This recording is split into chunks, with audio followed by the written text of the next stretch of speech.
Ya, pertama pada saat kita pertama kali di bulan Maret itu masuk dalam pandemi COVID, itu langsung dilakukan pembicaraan dengan Sinovac dan dengan beberapa produsen vaksin yang pada waktu itu sudah muncul.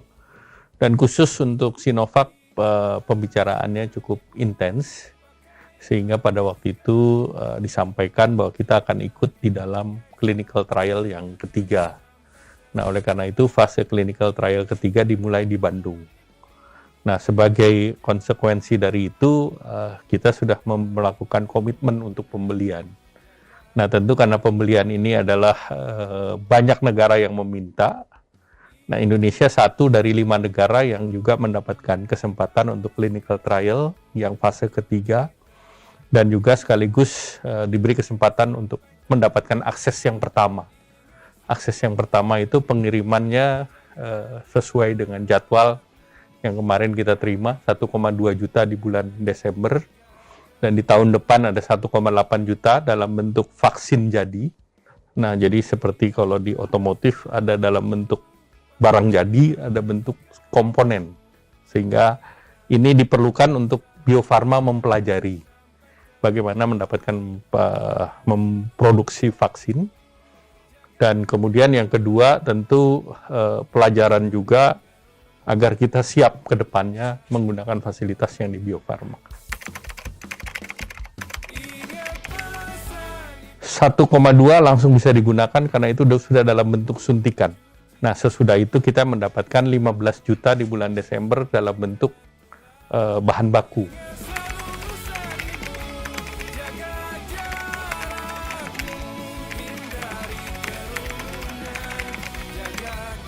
Ya, tentu evaluasi perlu didapatkan oleh Badan POM dan juga perlu mendapatkan seluruh informasi yang diperoleh oleh Sinovac dari berbagai negara di luar Indonesia. Dan tentu ini di-compare dengan penelitian yang dilakukan di Indonesia, di Bandung, yang tentunya ini kita melihat ada waktu untuk meyakinkan bahwa ini mempunyai efektivitas dan juga aspek keamanan dan juga aspek terkait mutunya dan prosentasi keberhasilannya berapa persen.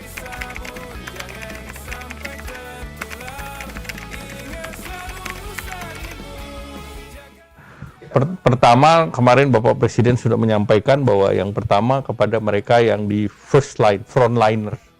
Nah, frontliners itu adalah tenaga kesehatan, dokter, perawat, nah tentu aparat, baik itu kepolisian maupun TNI. Nah, berikut yang tentunya dilihat level berikutnya adalah mereka yang rentan. Tapi yang pertama itu adalah yang tadi, tenaga kesehatan, polisi, tentara, dan mungkin Satpol PP dan yang lain.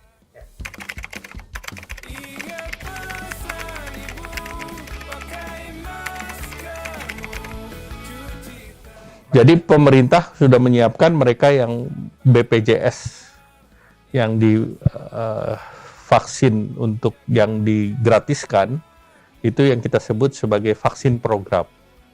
Nah, itu pemerintah menyiapkan untuk 32 juta mereka yang penerima bantuan iuran.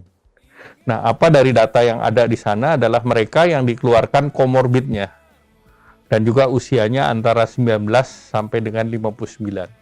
Kenapa 19 sampai 59? Karena clinical trial-nya di sana.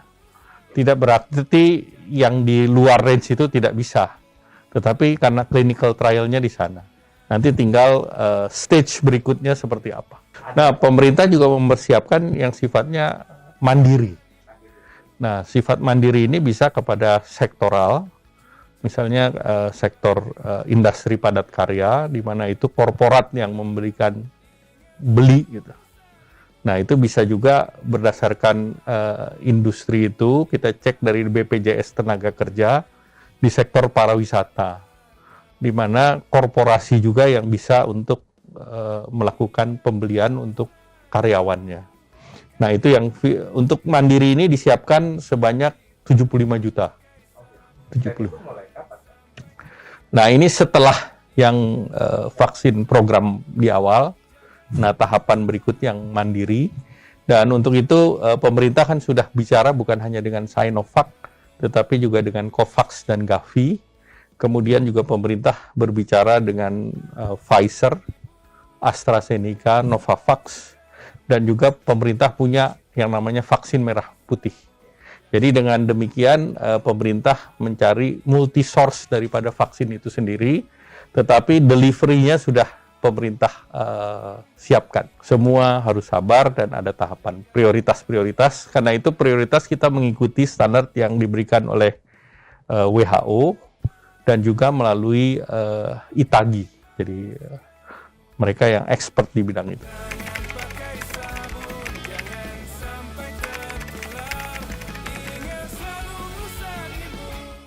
Jadi pertama kan tentu vaksin ini bertahap.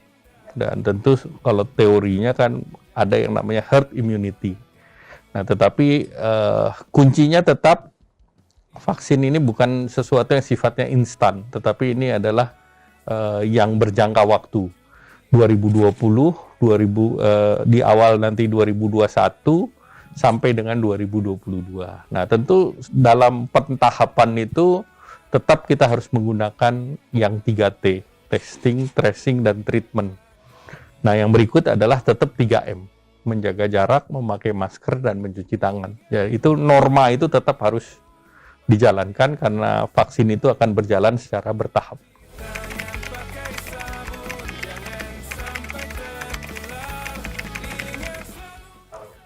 Kalau uji klinis kan nanti ke masing-masing ada yang bekerja sama, misalnya dengan Bio Farma yang dengan Universitas Padjadjaran Bandung.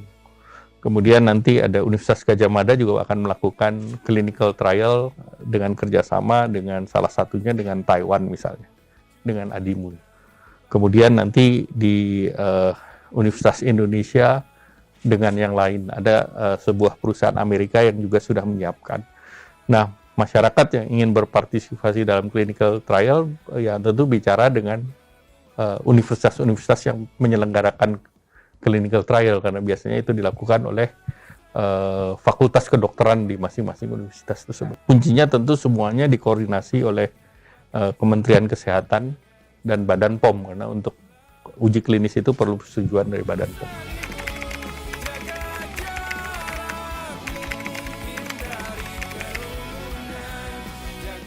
Jadi tentu mereka sekarang menganalisa report dan menunggu hasil dari clinical trial yang di Bandung.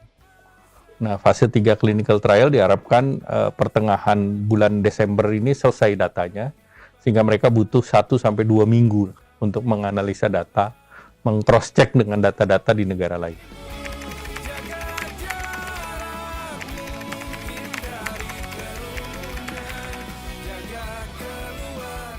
Khusus untuk bahan jadi ini, BPOM maupun MUI sudah mengirim tim ke China. Jadi mereka sudah melihat cara pembuatan obat yang baik di pabriknya di China. Nah tentu dengan begitu masuk di Indonesia diharapkan nanti tinggal menunggu konfirmasi evaluasi daripada clinical trial fase ketiga dan data yang disubmit oleh Sinovac ke BPOM. Nah kemudian yang dalam bentuk bahan baku, ini karena nantinya akan keluar dalam bentuk botol, 1 botol untuk 10 orang, multiple injection. Nah, sehingga tentu istilah kedokteran atau teknisnya ada wastage. Jadi kalau suntikan kan ada 10, bisa dipakai 10. Tapi kalau ini mungkin ada 20% yang sisa. Jadi ini yang perbedaan antara yang dalam bentuk bahan baku dan barang jadi. Dan Bio Farma sudah ready untuk itu karena memang sudah berpengalaman dan WHO sendiri sudah mengendorse Bio Farma.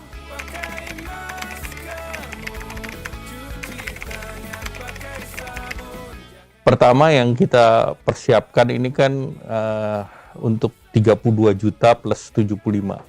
Nah itu kira-kira mendekati 65% daripada penduduk kita.